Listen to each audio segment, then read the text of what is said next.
आज मैं आपके साथ शेयर करने वाली हूँ केक की रेसिपी, जिसको मैंने बनाया है इडली स्टैंड में। और इसको बनाना भी बहुत ही आसान है। इसको हर कोई आसानी से बना सकता है। ये बहुत ही सॉफ्ट और बहुत ही डिलीशियस बनता है और बहुत जल्दी बनकर भी ये तैयार हो जाता है। इसको बनाने में हमें बहुत ज़्यादा मेहनत नहीं लगती है। तो हेलो फ्रेंड्स, मैं हूँ रेखा।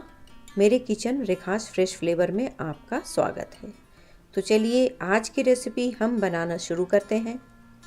तो केक बनाने के लिए सबसे पहले 3 बड़े चम्मच हमें मिक्स यानी कि सारे कलर वाले टूटी फ्रूटी ले लेना है। अब उसमें से 1 चम्मच मैं अलग रख रही हूँ, उसको बाद के लिए हमें रखना है, बाद में इसका यूज़ करेंगे। और बाकी जो 2 चम्मच हैं उसमें हमें मिला देना है 1 चम्मच यानी कि 1 छोटा चम्मच मैदा। सबको मिला लेना है अच्छे से।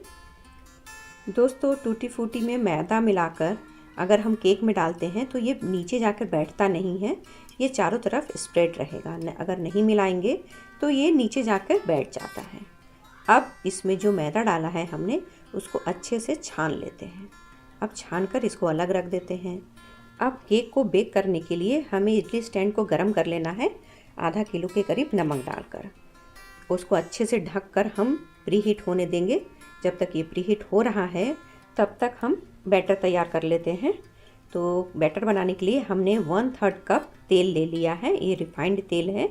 उसके साथ ही हमने डाल दिया है आधा कप पिसा हुआ चीनी डालकर हमें अच्छे से एक बार मिक्स कर लेना है। ये देखिए हमने यहाँ पे अच्छे से मिला लिया है। तो अब हम ले लेते हैं 1/3 कप रूम टेम्परेचर पे रखा हुआ दूध को हमें ना गर्म लेना है ना ही एकदम ठंडा लेना है। अब दूध को हम पूरे एक बार में नहीं डालेंगे, अभी मैंने बिल्कुल थोड़ा सा डाला है और अच्छे से मिला लिया है। अब इसमें डाल देते हैं आधा teaspoon vanilla essence. Vanilla essence से टेस्ट बहुत ही अच्छा आ जाता है और इसका जो फ्लेवर है वो बहुत ही कमाल का रहता है।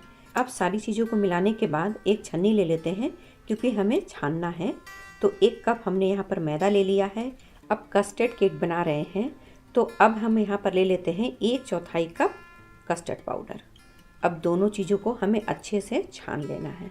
दोस्तों, ये केक बनाना बहुत ही आसान है और ये बहुत ही जल्दी कम समय में बनकर तैयार भी हो जाता है। अब देखिए हमने यहाँ पर छान लिया है। अब इसको हम अच्छे से एक बार मिला लेते हैं। तो ये देखिए हमने यहाँ पर सारा मिला लिया है और ये अच्छे से मिल भी गया है। तो अब इसमें हम डाल देंगे आधा चम्मच नींबू का रस। दोस्तों, नींबू का रस डालने से इसमें टेस्ट बहुत ही गजब का आता है, बहुत ही टेस्टी लगता है। अब यहाँ पर बैटर थोड़ा गाढ़ा है अभी, तो जो हमने दूध लिया था 1/3 कप उसमें से थोड़ा थोड़ा करके मिलाते जाएंगे और इसको अच्छे से चलाते जाएंगे। दोस्तों, मेरी रेसिपी अगर आपको अच्छी लग रही हो तो लाइक करें, सब्सक्राइब करें और अपने फैमिली और फ्रेंड्स के साथ मेरे इस लिंक को ज़्यादा से ज़्यादा शेयर करें। ये देखिए ये रेडी हो गया है और इसकी कंसिस्टेंसी भी बिल्कुल परफेक्ट है। और अभी भी दूध हमारा ख़त्म नहीं हुआ है पूरा, 2 टेबलस्पून के लगभग अभी भी दूध बचा हुआ है। अगर ज़रूरत पड़ेगी तो उसका इस्तेमाल हम बाद में करेंगे, लेकिन अगर ज़रूरत नहीं पड़ेगी तो हम उसका इस्तेमाल नहीं करेंगे। तो एक बार अच्छे से स्पैचुला से हमने यहाँ पर सबको मिक्स कर लिया है। अब इसमें हम डाल देते हैं टूटी फ्रूटी जिसको हमने मिला के रखा था, और 1 छोटा चम्मच बेकिंग पाउडर और आधा छोटा चम्मच बेकिंग सोडा। इन सबको अच्छे से छन्नी में छानकर ही डालेंगे, नहीं तो हो सकता है कि इसमें गुठलियाँ हों जिससे लम्स पड़ जाए। और यहाँ पर हमने डाल दिया 1 बड़ा चम्मच दूध।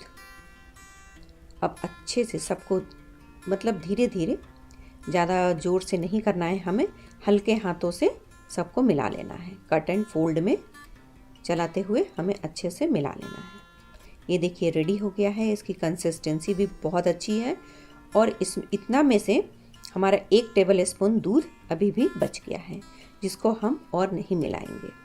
अब हम इडली स्टैंड को जल्दी से रेडी कर लेंगे, उसमें जल्दी से ग्रीसिंग कर देंगे ताकि हम जल्दी से बैटर डाल सकें। तो यहाँ पर हमने तेल से इसको ग्रीस कर लिया है। अब केक के बैटर को हम यहाँ पे डाल देंगे। केक के बैटर को हम पूरा ऊपर तक नहीं भरेंगे, क्योंकि हमें बेक करना है। अगर हम ऊपर तक भर देंगे तो ये ओवरफ्लो होने लगेगा, इसलिए हमें कम ही भरना है। इसी तरह से सारे बैटर को हम इडली स्टैंड में भर देते हैं। सारे बैटर को इडली स्टैंड में भरने के बाद अब ऊपर से हमें डालना है जो 1 चम्मच हमने अलग करके रखा था टूटी फ्रूटी, उसी को हम डाल देते हैं। दोस्तों, टूटी फ्रूटी को ऊपर से डालने से सुंदर दिखने के साथ साथ बहुत ही कलरफुल भी ये दिखता है। तो सारे टूटी फ्रूटी को हम ऊपर से डाल देंगे और हम अब चलिए इसको बेक कर लेते हैं। और इधर इडली स्टैंड भी हमारा प्रीहीट हो गया है, तो अब हम इसमें बेक होने के लिए डाल देते हैं इडली को, यानी कि केक को डाल देते हैं और इसको ढक देते हैं। ढकने के बाद इसको लो टू मीडियम फ्लेम पे 10 से 15 मिनट के लिए हमें बेक करना है। 10 मिनट के बाद हम ओपन करके देख लेंगे और एक छोटा सा टूथपिक हो या नाइफ़ जो भी हो आपके पास, उसको इंसर्ट करके देख लेंगे। अगर ये क्लियर है यानी कि ये हो गया है, और अगर नाइफ़ क्लियर नहीं है तो 2 से 5 मिनट के लिए हम इसको और बेक कर लेंगे। बेक करने के बाद इसको हमने रूम टेम्परेचर पे थोड़ा सा ठंडा कर लिया है। अब ठंडा होने के बाद ही हम इसको निकालेंगे। अगर गर्म में निकालेंगे तो ये टूट सकता है। और ये देखिए सॉफ्ट एंड स्पॉन्जी हमारा कस्टर्ड केक बनकर रेडी है।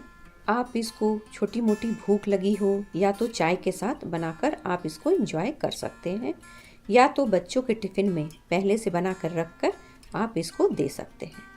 इडली का नीचे वाले भाग में जो हम बेक करते हैं तो उसमें थोड़ा सा नीचे वाला भाग जो ज़्यादा ब्राउन हो जाता है, तो कोई बात नहीं, टेस्ट तो उतना ही आएगा। आप इसको बनाइए और इन्जॉय कीजिए और मुझे कमेंट करके बताइए कि कैसा बना। फिर मैं आपसे मिलती हूँ अपने नई रेसिपी के साथ। तब तक के लिए बाय, टेक केयर।